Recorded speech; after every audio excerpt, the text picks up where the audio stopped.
Assalamualaikum warahmatullahi wabarakatuh. Perkenalkan, nama saya Dita Regina Boruslalahi, NPM 232906136. Saya mahasiswi dari Universitas Jutnya di Medan, Fakultas Bisnis dan Humaniora. Di sini saya akan menjelaskan tentang hukum pidana Indonesia. Konsep dasar hukum pidana. Hukum pidana mencakup dua elemen inti: tindakan yang dilarang atau actus reus, dan niat atau kesalahan dari pihak pelaku atau mensrea untuk menyatakan seseorang bersalah dalam hukum pidana. Kedua elemen ini harus terpenuhi. 1. Actus reus atau perbuatan yang dilarang. A. Definisi actus reus merujuk pada tindakan fisik atau perilaku yang melanggar hukum. Ini bisa berupa tindakan positif seperti mencuri atau menyerang seseorang, atau klien seperti tidak memberikan perawatan yang diperlukan yang mengakibatkan bahaya bagi orang lain. 2. Contoh kasus. Misalnya dalam kasus pencurian, actus reus adalah tindakan mengambil barang milik orang lain tanpa izin. Dalam kasus pembunuhan, actus reus adalah tindakan yang menyebabkan kematian orang lain. 2. Mensrea atau niat atau kesalahan pelaku. A.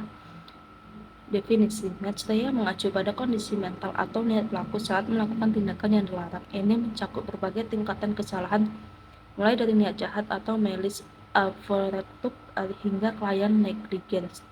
B. Contoh kasus. Dalam kasus pencurian, mensrea adalah niat untuk mengambil barang milik orang lain dengan tujuan memiliki barang tersebut. Dalam kasus pembunuhan, mensrea bisa berupa niat untuk membunuh atau menyebabkan cedera serius yang bisa menyebabkan kematian.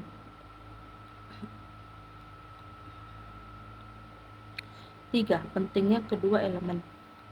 A. Keterpenuhan syarat hukum. Untuk memastikan keadilan,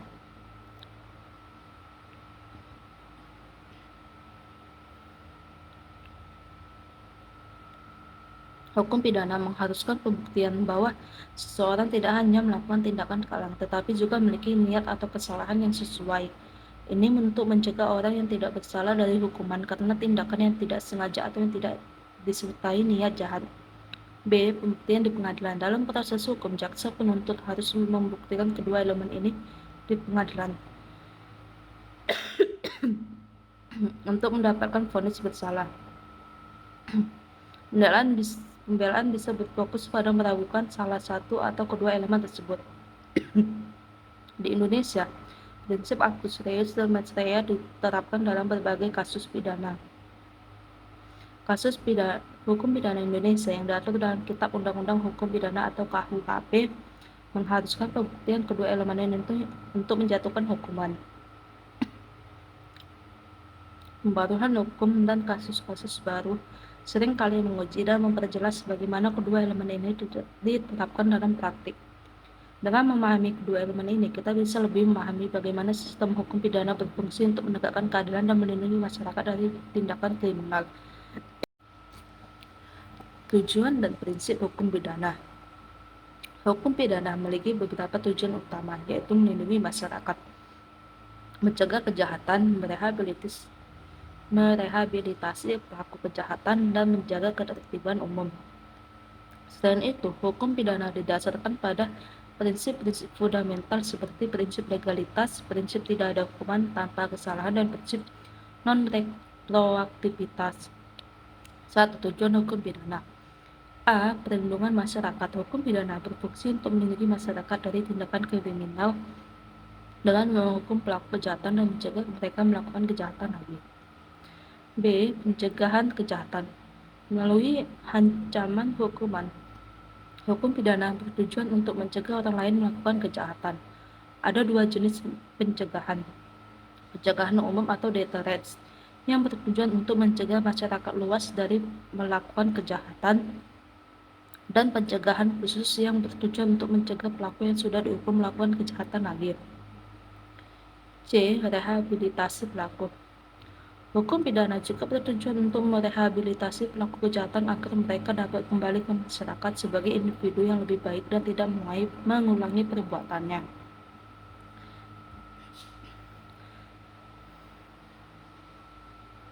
D. Pemeliharaan ketertiban umum. Dengan menegakkan hukum dan menghukum pelaku kejahatan, Hukum pidana membantu menjaga ketertiban dan keamanan dalam masyarakat, sehingga masyarakat dapat hidup dalam lingkungan yang aman dan tertib. 2. Prinsip-prinsip dasar hukum pidana. A.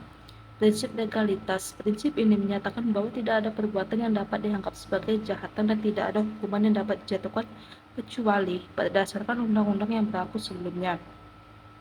Ini memastikan bahwa orang hanya dihukum berdasarkan hukum yang sudah ada dan dikenal. B. Prinsip tiada hukuman tanpa kesalahan atau nullum crimen sine culpa. Prinsip ini menegaskan bahwa seseorang tidak dapat dihukum kecuali mereka bersalah. Ini berarti ada elemen kesalahan atau niat jahat yang harus dibuktikan sebelum seseorang dapat dihukum. C. Prinsip non-retroaktivitas. Prinsip ini menyatakan tidak berlaku surut atau artinya seseorang tidak dapat dihukum berdasarkan undang-undang yang dibuat setelah perbuatan dilakukan. Implementasi dalam sistem hukum. Dalam praktiknya, tujuan dan prinsip-prinsip ini ditetapkan untuk memastikan bahwa hukum pidana berfungsi secara adil dan efektif di Indonesia. Kitab Undang-Undang Hukum Pidana atau KUHP mengatur berbagai tindakan pidana dan hukuman yang dapat dikenakan, serta memperjelas penerapan prinsip-prinsip dasar ini. A. Perlindungan masyarakat dan pencegahan kejahatan. Melalui penerapan hukuman yang tegas bagi pelaku kejahatan, hukum pidana berusaha menciptakan efek jerah baik bagi pelaku maupun masyarakat luas. B. Rehabilitasi pelaku. Program-program rehabilitasi bagi narapidana seperti pelatihan keterampilan dan konseling diintegrasikan dalam sistem permasyarakatan untuk membantu mereka berintegrasi kembali ke masyarakat. C. Pemeliharaan ketertiban umum melalui penegakan hukum yang konsisten dan adil. Hukum pidana berkontribusi pada stabilitas sosial dan ketertiban umum. Dengan memahami tujuan dan prinsip-prinsip dasar ini, kita dapat memahami bagaimana hukum pidana berfungsi untuk menjaga keadilan dan ketertiban dalam masyarakat. Perkembangan hukum pidana di Indonesia.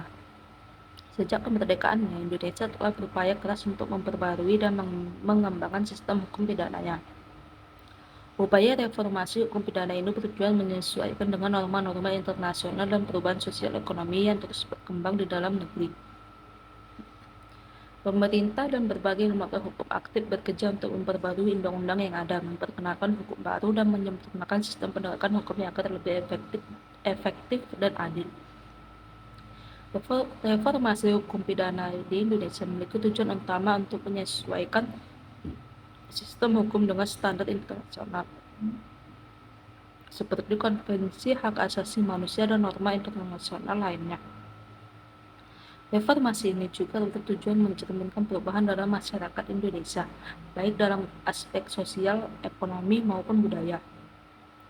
Proses reformasi melibatkan diskusi mendalam antara para ahli hukum, legislatif, masyarakat umum, guna memastikan revisi yang dilakukan komprehensif dan sesuai dengan kebutuhan nasional.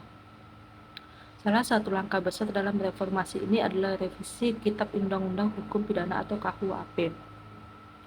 KUHP yang ada saat ini merupakan warisan dari masa kolonial Belanda dan banyak pasalnya sudah tidak relevan dengan kondisi dan nilai-nilai Indonesia saat ini. Revisi KUHP bertujuan mengintegrasikan nilai-nilai Pancasila yang merupakan dasar ideologi negara seperti keadilan sosial, kemanusiaan yang adil dan beradab, serta persatuan Indonesia. Selain itu, revisi ini juga memastikan bahwa hukum pidana Indonesia menghormati dan melindungi hak asasi manusia, sejalan dengan konstitusi Indonesia dan perjanjian internasional yang telah diratifikasi. Proses implementasi reformasi ini membutuhkan pelatihan bagi aparat penegak hukum, sosialisasi kepada masyarakat, dan penyesuaian prosedur hukum yang ada. Namun ada berbagai tantangan yang dihadapi dalam reformasi ini, seperti resistensi dari pihak-pihak yang terbiasa dengan sistem lama, kebutuhan untuk memperbarui infrastruktur hukum dan memastikan bahwa semua perubahan ditetapkan secara konsisten di seluruh wilayah Indonesia. Tantangan dalam penerapan hukum. hukum pidana. Penerapan hukum pidana di Indonesia menghadapi beragam tantangan yang mempengaruhi efektivitas dan keadilan sistem hukum. Salah satu tantangan utama adalah korupsi yang merajalela dalam lembaga penegak hukum, mencakup polisi, jaksa, dan hakim. Praktik korupsi ini sering kali menghambat proses penegakan hukum yang seharusnya adil dan efektif, menghasilkan keputusan-keputusan yang dipengaruhi oleh suap dan merusak kepercayaan masyarakat terhadap integritas sistem hukum. Selain korupsi, keterbatasan sumber daya juga menjadi kendala dalam penegakan hukum di Indonesia. Banyak lembaga penegakan hukum menghadapi tantangan dalam hal personal, peralatan, dan anggaran. Keterbatasan ini mengakibatkan penyelidikan dan penuntutan kasus tidak optimal serta menyebabkan pelayanan hukum kepada masyarakat menjadi terhambat. Tantangan lainnya adalah masalah overkapasitas di lembaga pemasyarakat. Banyak penjara di Indonesia mengalami kelebihan jumlah narapidana yang melebihi kapasitas yang tersedia. Overkapasitas ini menyebabkan kondisi hidup yang tidak layak bagi narapidana, meningkatkan risiko kerusuhan dan kekerasan di dalam penjara, dan menghambat proses rehabilitasi serta reintegrasi narapidana di dalam masyarakat. Perbedaan interpretasi hukum oleh aparat penegak hukum juga menjadi sumber ketidakpastian hukum. Aparat penegak hukum sering memiliki pandangan yang berbeda-beda terhadap undang-undang dan peraturan yang ada. Hal ini dapat mengakibatkan inkonsistensi dalam penegakan hukum, ketidakadilan bagi masyarakat, dan keraguan terhadap keberlakuan hukum yang berlaku secara universal. Mengatasi tantangan ini memerlukan upaya yang berkelanjutan dan komprehensif. Reformasi dalam penegakan hukum harus mencakup pemberantasan korupsi, peningkatan sumber daya bagi lembaga penegakan hukum, dan penanganan masalah overkapasitas di lembaga pemasyarakatan, serta harmonisasi interpretasi hukum di antara aparat penegak hukum. Dengan tindakan-tindakan ini, diharapkan sistem hukum pidana di Indonesia dapat menjadi lebih adil, efektif, dan dapat dipercaya oleh masyarakat. Sekian, dan terima kasih.